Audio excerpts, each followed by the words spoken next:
I got a question recently from someone who had purchased my All-In 2.0 digital course. It was about a month ago when we were running the offer, buy one, gift one at the new year. And so someone bought it, and then they had one to gift to someone. They decided to give it to somebody, a friend of theirs. And the friend had a question. I'll tell you what the question was in a second. But the question that the friend asked after having completed the very first exercise, which by the way is simply making a list of all of the things that you really, really would love to have, be, or do in your life, all the things that you would love to get all in on and make manifest in your world. So they do that exercise, and then the question arises in the friend, and the question is this: what is he asking? I don't understand what this guy Dorris is asking me to do. He wants me to get all in on these things, and I don't know how am I supposed to get all in or infinitely committed to having or being or doing these things when I have no idea how I'm going to pull that off. The fact that the question can even be asked is precisely why I even created the course. Let me explain that. So to simplify the question or reduce it down, the question is, how am I supposed to get all in? How am I supposed to decide that I'm going to have something when I have no idea how that's going to work, like how I'm going to do it, right? So I don't even know what it was. I don't know what the things, I don't know what her list was. So I have no idea what her things are, but it doesn't matter. I have no idea what her desires are, but it doesn't make a difference whether it's a new home, a new career, finding a partner, losing weight, moving to another country. It could be anything, right? It doesn't matter. The number one reason that I have observed human beings struggling in creating what it is that they want for themselves for the duration of my career and all of my life is waiting. Waiting for a whole slew of reasons, but the number one reason is what I call the how obstacle, right? So she asked the question, how am I supposed to just decide that I'm going to have this thing or these things or be this person or do these things, like go on a world trip, like a bucket list trip to the Greek islands or something? How am I supposed to just decide that I'm going to do that when I have no idea where I'd ever get, how I'd ever be able to afford that, for example? And I don't know, again, I have no idea if those are her things. I'm just making this up. And again, it doesn't matter. So, but that's the question. This question, we've all been conditioned to paralyze ourselves, to literally immobilize ourselves because we've been conditioned to believe that we need to have an answer to the question how. And we don't. That's the how obstacle, right? So this is the real message that I want to make abundantly clear in the course and of course in this blog post. You don't need to know the how in order to decide on the what. In fact, it gets better than that. The how is in the what.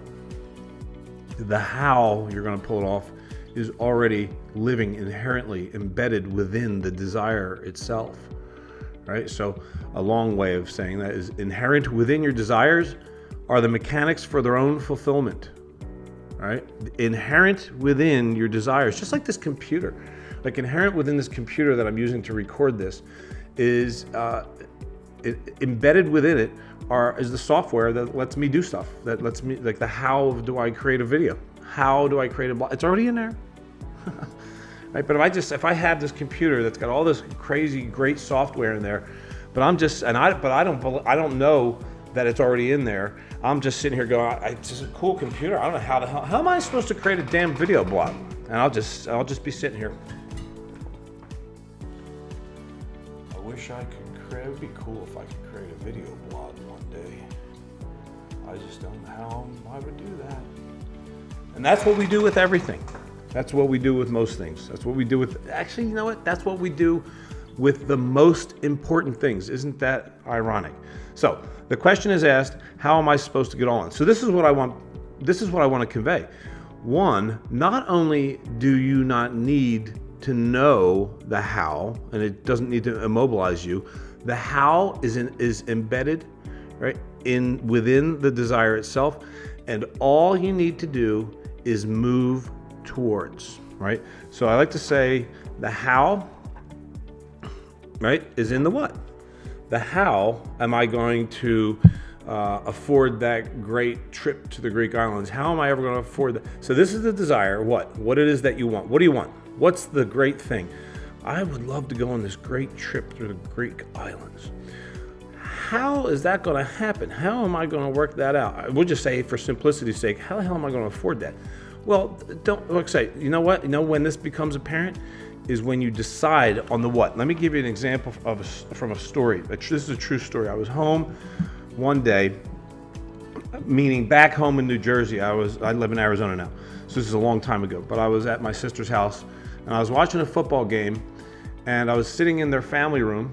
And at the time, my sister only had one child, and his name is Benny, and he was an infant. He wasn't even walking yet, right? So he was in the kitchen where my sister was. He's crawling into the family room where I am, and she yells in, "Hey, Chris, Benny's coming in there. Can you keep your eye on him?" See, I got him. So he's over there. I'm watching TV over here, and meanwhile, I had tossed my car keys, car keys, up on top of like a shelf over top of the big fireplace over here, right? So there's a little mantle up there with some like books and pictures and stuff. And I threw my keys up there.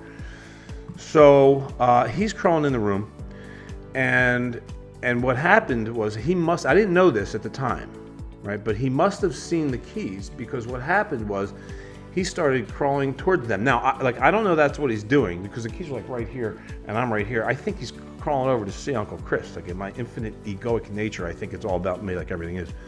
And he's moving towards, right? He's moving towards me, but it wasn't really me, because then he passes me. I'm like, all right, well, I guess I'm not, where the hell is he going? And he's really got my attention now, because he's getting close to the brick fireplace. And I want to make sure, he's a little baby, he's an infant. I want to make sure he doesn't like hit his mouth on the brick, and get hurt. So he's got my full attention. Now, I'm going to pause, time out from the story, to acknowledge for a second what didn't happen moments ago, because it's every bit as important as what did happen, right? So what didn't happen is Benny, see, obviously what he is moving towards are the keys, right? I still didn't know that yet, right? He must have seen this shiny object up in the sky, this interesting, fascinating thing that became an object of desire for him. That's the what, right? So at this point, Benny's what is the key, the shiny object, which are my keys. What didn't happen, and this is it, this is the whole point. He didn't hesitate, because he didn't know how. He didn't sit back on that step coming out of the kitchen and go, "Man, those are cool. That's a cool deal, whatever that shiny situation is up there."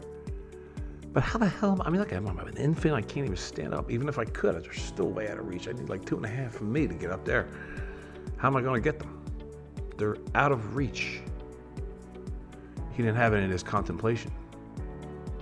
None of this was going on for him, right? This is what did happen, right? He didn't come up against the how obstacle. What he did do was desire, move instantly in the direction of. He didn't have to contemplate the how. He didn't have to have any information whatsoever beyond the fact that it looks desirable. This is an interesting thing. Let's go check it out. Let's go see. Let's go move towards. And as a consequence of moving towards, he activated the mechanics that were inherent within his desire, by the way, which were me. So he gets back to the story. He gets over there near the fireplace, and he's looking up. I'm just going, what are you even doing? And he's looking up, and he's making noises, and I see the keys. I'm like, oh. So I get up right out of my chair, and I grab the keys, and I drop them on the floor, and he gets them, and he's checking them out, and he's all happy. He got what he wanted. In this case, virtually effortlessly, right? I'm the one that did all the damn work, right?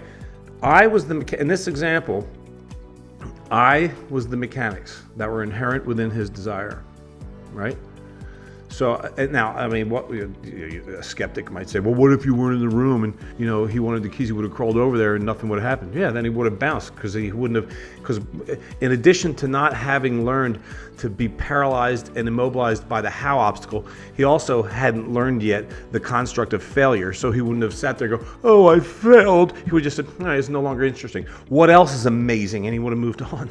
So the mechanics are inherent within the desire. The how is in the what. So let's bring it back to you and wrap this up. I want you to ask yourselves, what is it in your life that you would really love to have, be, or do, right? That you don't have, that you aren't being, and that you're not doing yet.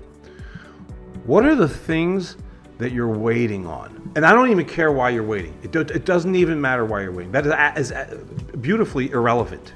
Right? Like, why am I waiting? Who cares? Who cares? It's like that you're waiting is all we need to know. Right? So what are some things that you're waiting on? Is it about switching careers? Is it about starting your own business? Is it about taking a dream trip? Is it about finding a partner? Is it about getting in shape? Is it about any whatever it could possibly be? What is it? Make a list. And then the next step is go as soon as that list is done. Go do something. Move towards. Take some immediate and bold action, something you've never done before, towards having that be true. And initiate the mechanics that are inherent within your desire. And if you feel like it, let me know what happened. I'd love to hear. All right. Create miracles.